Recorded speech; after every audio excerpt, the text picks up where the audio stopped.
नमस्कार, बहुत स्वागत आपका नादी टीवी पर। मैं हूं आपके साथ पारुल। आज बात करेंगे मदरसों में बदलेगा पाठ्यक्रम। उत्तर प्रदेश में मदरसा प्रकरण लंबे समय से चल रहा है। पहले उत्तर प्रदेश सरकार ने मदरसों का सर्वेक्षण करवाया। बच्चों की संख्या का रिकॉर्ड, फैकल्टी, सब्जेक्ट जैसे बिंदुओं को सर्वेक्षण में रखा गया।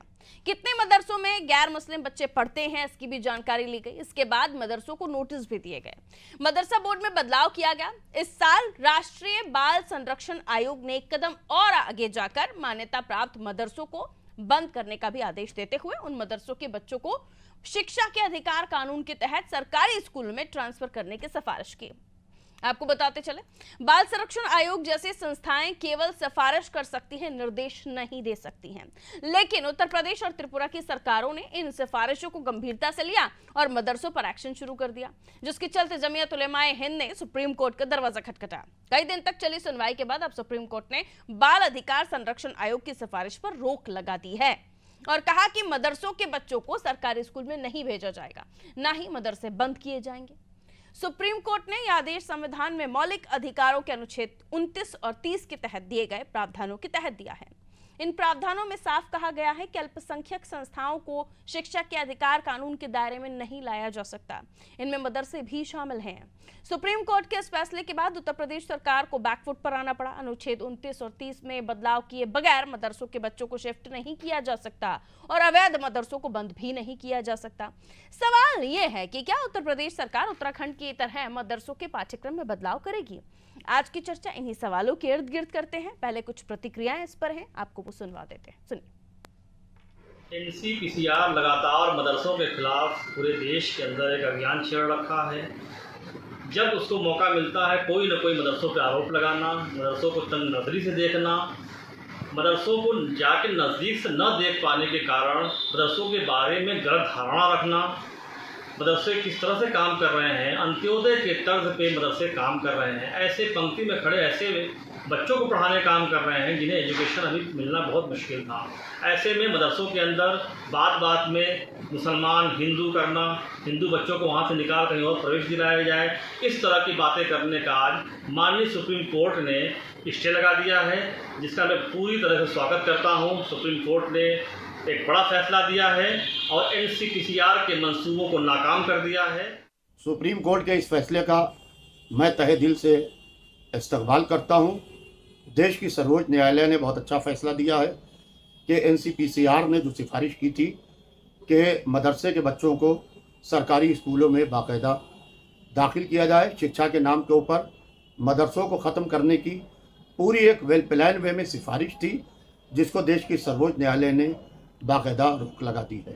देखिए, जहाँ तक के मदारिस अरबिया है, हमेशा अरबी मदारिस को लेके कुछ ना कुछ देश के अंदर उठता रहता है और कुछ लोग ऐसे हैं जो अरबी मदारिस को शक की निगाह से देखते हैं। जो सुप्रीम कोर्ट ने स्टे किया है उसका हम लोग खैर मकदम करते हैं, वेलकम करते हैं।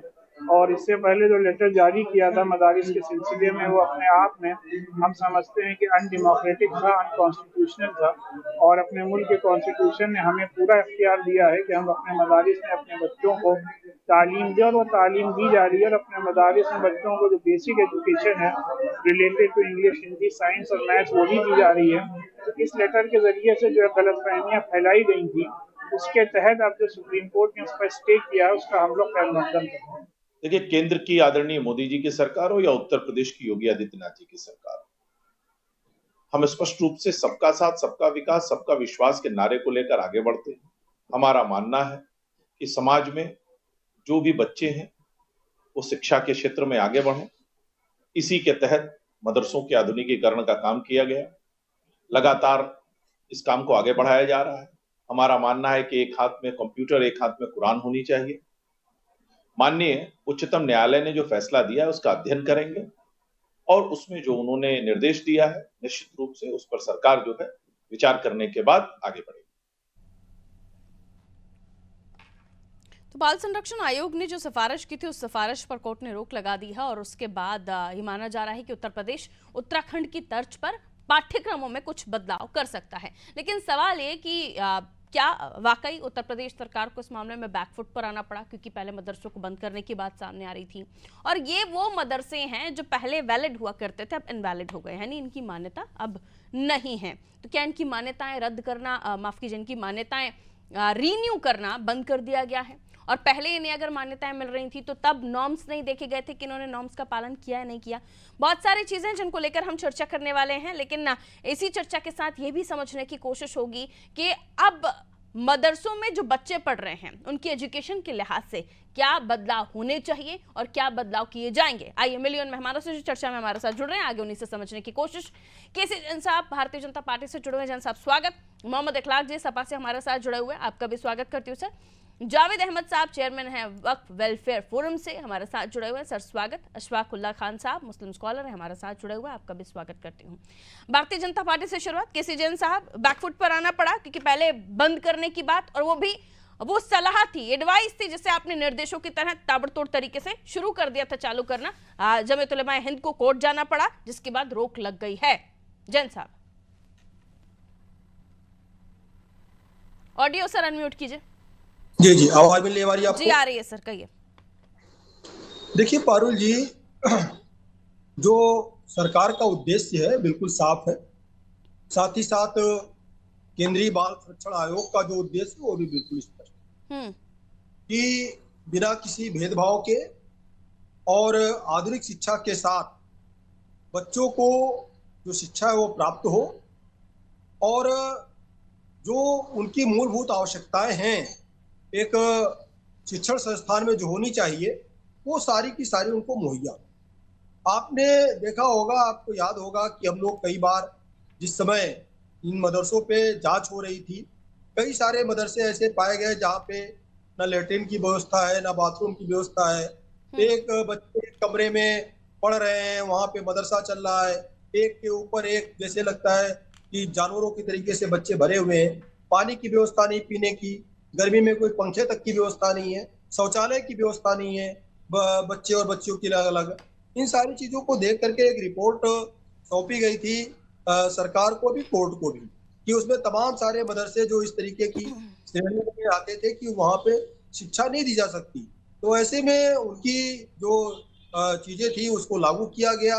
और रही बात ये कि देखिए सुप्रीम कोर्ट का जो भी निर्णय होगा उस पे आगे का अध्ययन करते हुए सुप्रीम कोर्ट ने सीधे तौर पर अनुच्छेद 29-30 के तहत ये प्रावधान जो है उसके तहत उन्होंने फैसला दिया है, और ये आप लोगों को तो पता ही होगा, लेकिन उसके बावजूद भी उन अनुच्छेद को साइड में रखते हुए आप लोगों ने कार्रवाई करने की कोशिश की।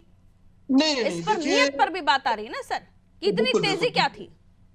देखिए पारुल जी, जो जहाँ पे धार्मिक संस्थाएं हैं और जो अनुच्छेद 29-30 की बात हो रही है कि जो मदरसे के अंतर्गत या सांस्कृतिक विद्यालय के अंतर्गत जो इनको तमाम सारी छूट प्राप्त होती है, जो कि सामान्य स्कूलों में लागू नहीं है, उससे अतिरिक्त इनको अधिकार मिलते हैं, वो सारी चीजें ठीक है। लेकिन अगर वहाँ पे बच्चों को जो मूलभूत आवश्यकता है वो नहीं है, तो ऐसे में जो मदरसे थे उनकी मदरसे की जो मान्यता थी रिन्यूअल नहीं की गई है। तो जब इस कंडीशन में कि वहाँ बच्चे पढ़ ही नहीं सकते यही हैं, पहले मदरसे कहा गया कि रिन्यू नहीं हुए हैं, पहले इन्हें मान्यता मिली थी, तो आप मानते हैं कि जो नॉर्म्स है उनका पालन उन्होंने नहीं किया, उसके बावजूद भी उन्हें मान्यता मिली हुई थी? नहीं पारुल जी, यहाँ पे दो चीजें हैं। जिस समय मान्यता ली जाती है उस समय तमाम सारे कोरम, तमाम सारी चीजें पूरी होती हैं, लेकिन समय के साथ पता चल रहा उसी जो मदरसा दिखाया कि 4 कमरे का मदरसा है, फिर उसी में 2 कमरे में ऑफिस बना दिया, एक में बैठने का कक्ष बना दिया, वीआईपी आएंगे उसमें बैठेंगे, एक में स्कूल का ऑफिस बना दिया, बच्चे 2 कमरे, उसमें मदरसा चल रहा है। तो तमाम ठीक है, लेकिन अब कोर्ट ने जो कहा है उसके तहत अब आगे क्या करेंगे केसी जैन साहब? अब उन्होंने कहा कि ना मान्यता प्राप्त बंद होंगे, ना मान्यता जिनकी रिन्यू होनी है, जिनकी खत्म हो चुकी है, ना उनका भी अब बंद नहीं होगा, बच्चे वहीं पढ़ेंगे। अब क्या? देखिए, जो विधिक प्रक्रिया है उसका पालन करते हुए अगर वो अपनी चीजों को सुधार करके रिन्यू की मांग करते तो बिल्कुल रिन्यू होगा, लेकिन अगर चीजें आधी अधूरी हैं, उनका कोरम पूरा नहीं होता है, तो बिल्कुल रिन्यू नहीं हो सकता है। उसमें उसकी जांच होगी और जांच होने के बाद अगर लगता है उन मदरसों को भी अब संचालित करने की परमिशन दे दिया ना कोर्ट ने, जिनकी मान्यता रिन्यू नहीं हुई है। नहीं, मान्यता होना ना होना, तमाम सारे मदरसे पहले भी मान्यता प्राप्त मदरसों से 10 गुना ज्यादा मदरसे। आपको फिर बच्चों की चिंता नहीं सता रही, आप जिनके भविष्य की बातें कर रहे थे आप लोग? नहीं पारुल जी, जो मदरसे, जो मान्यता प्राप्त मदरसे और गैर मान्यता प्राप्त मदरसे हैं, इनमें बहुत बड़ा अंतर है। गैर मान्यता प्राप्त मदरसे पहले भी थे। मुख्य बात यह है कि जिनकी मान्यता रद्द हुई है उनको या तो मान्यता प्राप्त मदरसों में ही शिफ्ट किया जाए या फिर उनको सरकारी चलिए, लेकिन कोर्ट ने ऐसा कुछ नहीं कहा है। ये सरकार का आपके जो बंद करने का फैसला था उस पर फिलहाल रोक लगा दी है। ठीक है, लौटूंगी आपके पास। समाजवादी पार्टी से इखलाक जी हमारे साथ जुड़े हुए। मोहम्मद इखलाक साहब, बहुत स्वागत आपका। क्या कहना चाहेंगे? अभी ये कोशिश हो रही थी बंद करने की और ये कहा जा रहा था कि वहां पर पर्याप्त सुविधाएं नहीं है, इसलिए वहां मान्यताएं रद्द की गई। हवाला दिया गया एजुकेशन का भी कि जिस तरीके की स्किल्ड एजुकेशन या फिर कॉम्पिटिटिव एग्जाम्स के तहत या कंपटीशन के लिहाज से प्राइवेट स्कूलों में जिस तरह की एजुकेशन मिलती है वो मदरसों में नहीं मिलती। कई सारे और भी पॉइंट्स रखे थे, लेकिन कोर्ट ने कहा कि अब जो मदरसे हैं वो संचालित होते रहेंगे। अनुच्छेद 29-30 का हवाला दिया गया। आपकी प्रतिक्रिया? देखिए, बहुत बहुत धन्यवाद पहले तो, और सभी को मैं नमस्कार और सलाम। पारुल जी, आपने बहुत अच्छा मुद्दा उठाया, इसके लिए आपको धन्यवाद। माननीय सुप्रीम कोर्ट द्वारा जो फैसला हुआ है इसको सम्मान करना चाहिए सभी को, जैसे इस देश के सभी लोग सम्मान करते हैं। सरकार चाहे कितना भी जुल्म कर ले, चाहे कहीं की भी सरकार हो, मगर इस देश में संविधान है, कोर्ट है। आज भी हमें जब हमारी कोई बात नहीं सुनता है तो सभी लोग कहते हैं कि हम कोर्ट में आपको देख लेंगे। क्यों? क्योंकि वहां पे न्याय मिलता है। आपने जैसे कहा इनसे, हमारे केसी जैन साहब से, कि नीयत आपकी क्या है, साफ नीयत इनकी जाहिर है। हमारे भाई ने बहुत अच्छी बातें कही कि वहां लैट्रिन की व्यवस्था नहीं थी, वहां बाथरूम नहीं थे, वहां पानी नहीं था पीने का, वहां सोने के लिए जगह नहीं थी, वहां बच्चों की शिक्षा नहीं हो रही थी। सही बात है सर, तो यही चीज है। अगर आप उत्तर प्रदेश और देश के सरकारी स्कूलों में भी देख लें तो वहां भी यही है। कैसे चल रहे हैं सरकारी स्कूल, जरा उस पे भी देख। सामग्री भी बरामद की गई थी जो देश हित के लिहाज से मैं बता रहा हूं ना, अगर वो ये चीजें ढूंढने निकले तो इनका स्वागत करते सभी लोग, मगर ये मदरसों में आतंकवादी ढूंढने के नाम पे निकलते हैं। मदरसों में ऐसी चीजें निकालते हैं जिसके जरिए अपनी राजनीतिक चीजें कर पाए। मदरसों से कलाम साहब निकले हैं पढ़ के, जो मिसाइल मैन इस देश में। मदरसों से ऐसे बड़े बड़े लोग निकले हैं जो मदरसों से ही पढ़े हुए हैं। मगर भारतीय जनता पार्टी का काम क्या है? हिंदू मुसलमान में आपस में उपदेश करना, एक तरफा ये दिखाना, ये सबका साथ सबका विकास। मदरसों में पढ़ रहे हैं और उन्हें भी उसी धर्म का ज्ञान दिया जा रहा है और वो अभिभावकों को उस बारे में कुछ को पता है कुछ को नहीं पता, तो ये भी तो गलत हो जाता है ना सर। कुछ चीजें थी जिसकी वजह से ये कदम सरकार ने उठाया, ऐसे भी इनकार नहीं कर सकते आप। नहीं, कुछ चीजें अगर पाई जाती हैं, मैंने कहा ना, अगर कुछ चीजें गलत पाई गई, सरकार द्वारा पाई, अगर वो चीजें उसके जरिए आप पूरी कम्युनिटी के, पूरे मदरसों को एक तरफ आप ले आएंगे।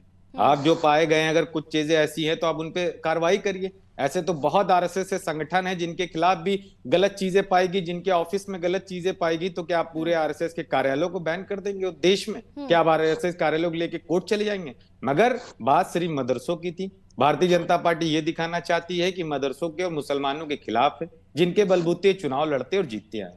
जिस तरीके से चाहे जितनी कोशिश कर ले, देश में संविधान जिंदा है, देश में गंगा जमनी तहजीब जिंदा है। जनता भी ये समझ चुकी है कि इनके बांटने वाली राजनीति से काम नहीं चलने वाला। उत्तर प्रदेश के मुख्यमंत्री जी कहते हिंदुओं एक हो जाओ, वो कहना कि हिंदुस्तानियों एक हो जाओ। इस देश में अब मदरसों में संस्कृत भी पढ़ाई जा रही है, तो यहाँ पर भी आप एक्सेप्ट करते हैं कि ये होना चाहिए? हर चीज का नहीं, देखिए हमारे यहाँ धर्म में हर चीज की नॉलेज होनी चाहिए, चाहे संस्कृत हो, इंग्लिश हो, उर्दू हो, हिंदी हो, सभी को सभी की नॉलेज होनी चाहिए। इससे कहीं दो राय नहीं, बिल्कुल नॉलेज हर चीज की होनी चाहिए। मगर भारतीय जनता पार्टी वहां खोज क्या रही थी? वहां बम बनाने की चीज खोज रही थी, वहां आतंकवाद खोज रही थी। ये बच्चों के, अभी मैं बयान सुन रहा था, बीजेपी के प्रवक्ता कह रहे थे एक हाथ में कुरान हो, एक हाथ में कंप्यूटर हो। हम तो चाहेंगे कि बच्चों के एक हाथ में कुरान और एक हाथ में गीता हो हिंदुस्तान के, ताकि वो दोनों धर्म को सही से पढ़ सके और सीख सके। जो कुरान और गीता में लड़ाने वाले लोग हैं, उनसे भारतीय जनता पार्टी से देश के युवाओं को जरूर बचना चाहिए। इस देश के युवाओं के हाथ में एक हाथ में कुरान और एक हाथ में गीता होना चाहिए। 10 सेकंड में अपनी बात रखिए, क्या जवाब देना चाह रहे हैं? अभी ये फाइनल निर्णय नहीं है। कोर्ट ने कहा है कि तब तक के लिए रोक लगाई जाती है जब तक कि फाइनल निर्णय नहीं आ जाता। दोनों चीजों, अभी उसकी सुनवाई चल रही है, पहली बात। दूसरी बात ये कि जिसकी बात अभी कर रहे थे हमारे समाजवादी पार्टी के साथी कि मदरसों में आप ढूंढ क्या रहे थे, जो रिपोर्ट न्यायालय के सामने रखी गई, जो रिपोर्ट सरकार के सामने रखी गई, उसमें ये सारी खामियां मिली जो हम आपको बता रहे हैं। ऐसा नहीं कि सिर्फ फर्जी चीजें कहीं पर है। और एक चीज है कि धार्मिक शिक्षण संस्थान के नाम पर आप जो दूसरे धर्म के लोग हैं उन पे अपने धर्म को थोप रहे हैं। आप उनको अपना धर्म नहीं पढ़ा रहे हैं। आप दोनों धर्म पढ़ाइए, लेकिन आप नहीं पढ़ा रहे हैं। ठीक है, आप वो धर्म बात मैंने जिक्र कर लिया था, उस बात का लौटूंगी आपके पास। बाकी मेहमान इंतजार कर रहे हैं। जावेद साहब भी हमारे साथ जुड़े, अशफाक साहब भी जुड़े हुए हैं। ठीक, रुकिए सर, रुकिए।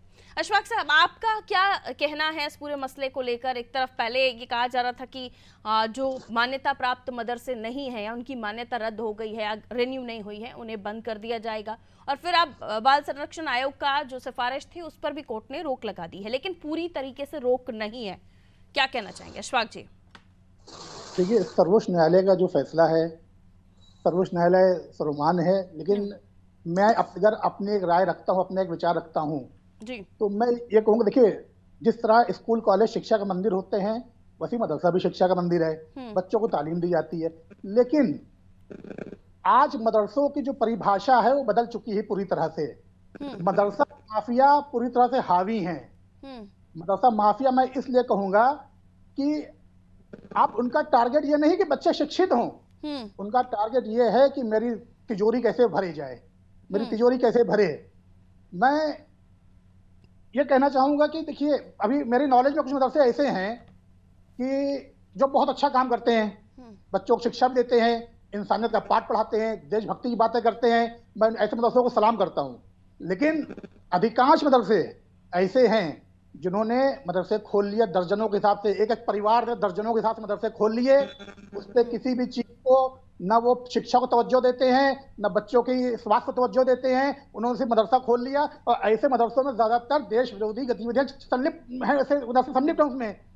दूसरी बात, एक ही परिवार के 12-12, 18-18, 24-24 मदरसे चल रहे हैं, और उन मदरसों के अंदर उन्हीं के परिवार के सारे प्रिंसिपल हैं, उन्हीं के परिवार के सारे टीचर हैं, उन्हीं के परिवार के चपरासी हैं। नहीं, ऑडिट भी सामने आया था ना सर कि ऑडिट भी इनका ठीक नहीं था, क्लियर नहीं हो पा रहा था कि इतना बड़ा अमाउंट जा कहाँ रहा है, और उस अमाउंट से रिलेटेड सुविधाएं मदरसे में नहीं थी। ये भी तो डाउटफुल चीजें आ रही थी ना। जी, वही मैं कह रहा हूँ कि जब वो सारे मदरसे को उन्होंने मदरसों के बिजनेस बना लिया है। मैंने कहा ना पहले कि मदरसा माफिया, तो इन मदरसा माफियाओं पे नकेल कसना बहुत जरूरी है, वरना ये देश हित में नहीं है। जो मदरसे देश हित में चल रहे हैं, मैं उनके लिए तारीफ करता हूं उनकी, और उनको वो प्रोत्साहन देना चाहिए। लेकिन अधिकांश मदरसे जो चल रहे हैं वो सिर्फ धन के लिए चल रहे हैं, और ऐसे वो जिन लोगों ने खोल रखा है उनकी संपत्ति की जांच होना चाहिए कि इतने वर्षों में वो जमीन से आसमान में पहुंच गए, पूंजीपति बन गए, अरबपति बन गए, उनके पास पैसा कहां से आ रहा है।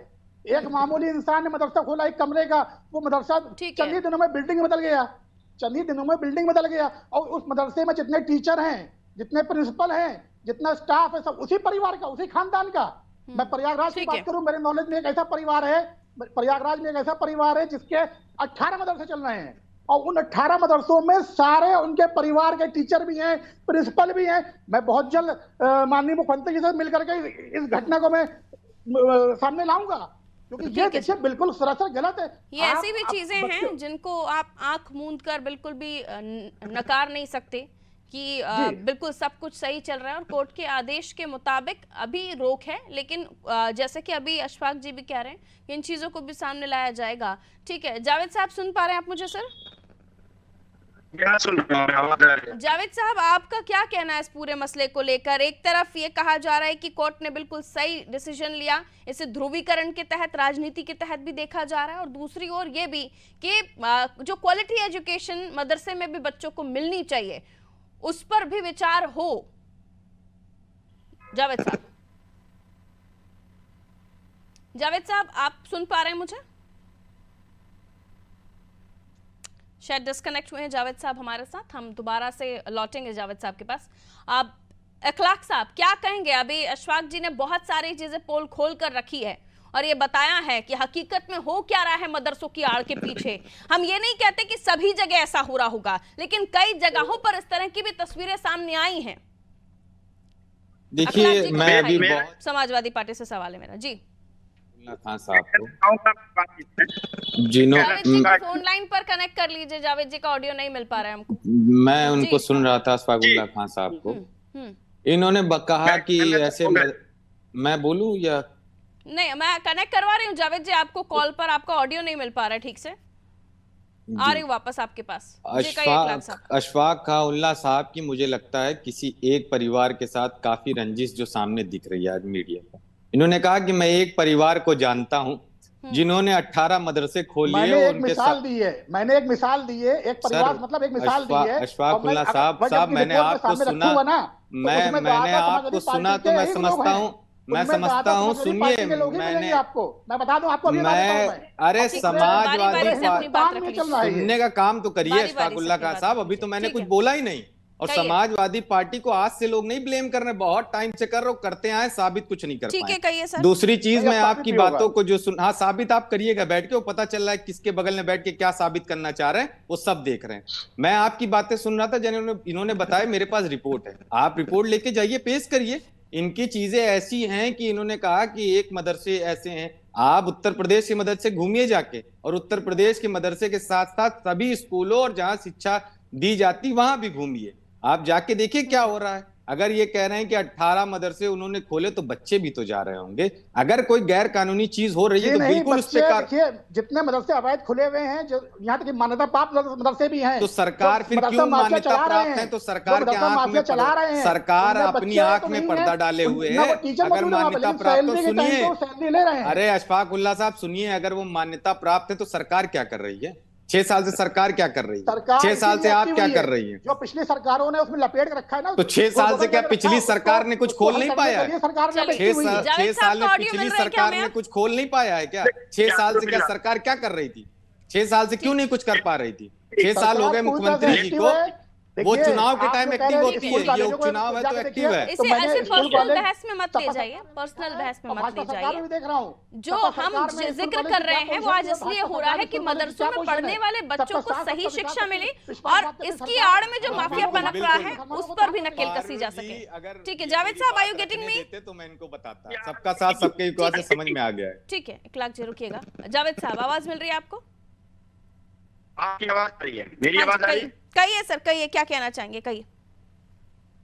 आपका बहुत बहुत शुक्रिया। आप पिछले 2 साल से कंटिन्यूअस इस मदरसों पे आप प्रतिक्रिया और प्रक्रिया लेती है। दूसरी बात, सुप्रीम कोर्ट का ये जो फैसला है बहुत ही अहम है, जहाँ पे पूरे देश में मक्ता और मकतब के नाम पे एक अजीब सी माहौल बनाया गया है।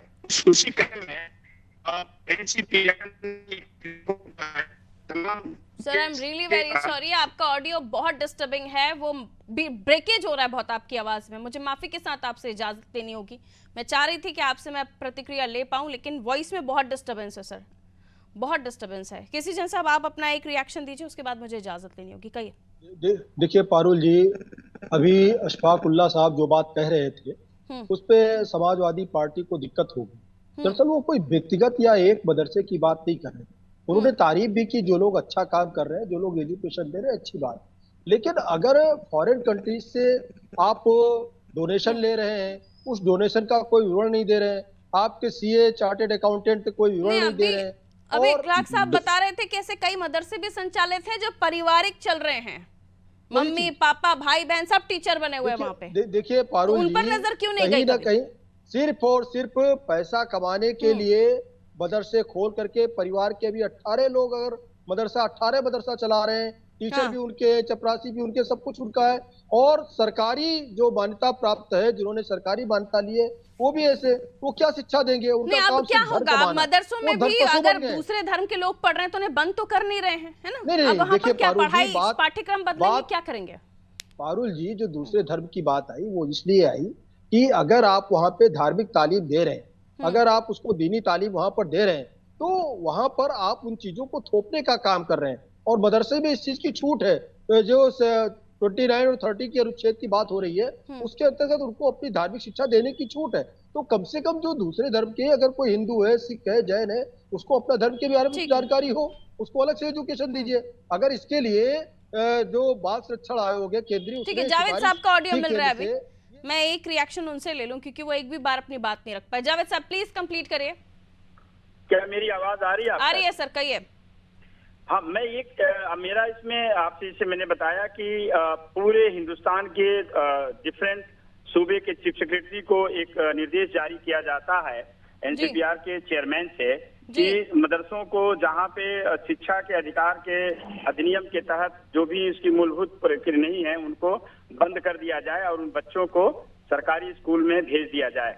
यहाँ पे बहुत ही संदर्भ लेने वाली बात है कि जहां पे ये आरटीई एक्ट यानी जो 2009 में पास हुआ, वहां पे जो संविधान की मूल भावना है सेक्शन 29 और 30 में उसको अलग रखा गया, क्योंकि जो भी मजहबी और धार्मिक तालीम की बात है सर, इसको मैं और कंक्लूड करते हुए, आपने जो कहा उस पर तो हम चर्चा कर ही रहे हैं कि लेकिन उत्तराखंड में पाठ्यक्रम में संस्कृत भी पढ़ाया जा रहा है, तो मदरसों में भी संस्कृत पढ़ाएंगे आप? कमेंट, हाँ, मैं उस पर कमेंट देना चाहूंगा। हाँ। आप उस आदेश को अगर आप पढ़ेंगी तो उसमें लिखा है ऑप्शनल है, मतलब आप पढ़ सकते हैं जी। और नहीं भी पढ़ सकते हैं।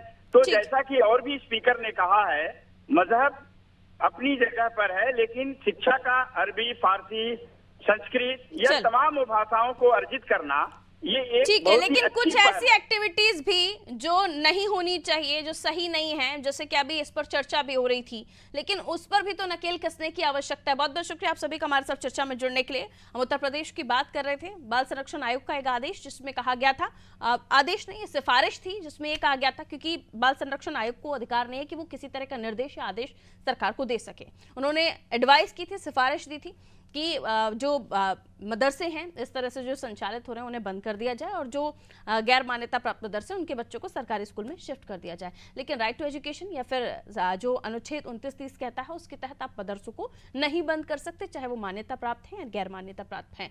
सवाल ये कि कुछ ऐसी एक्टिविटीज जो पिछले दिनों हमने कई बार इस पर डिबेट्स किए हैं, कई बार डिस्कशंस किए हैं, जिसमें ये सामने आया कि ऑडिट में कुछ गड़बड़ियां पाई गई, वहां पर पढ़ाई ठीक से नहीं हो रही थी, ये भी पाया गया। उसके अलावा जैसे कि अभी डिबेट में भी जिक्र हो रहा था कि एक परिवार ने इसे बिजनेस ही बना लिया है।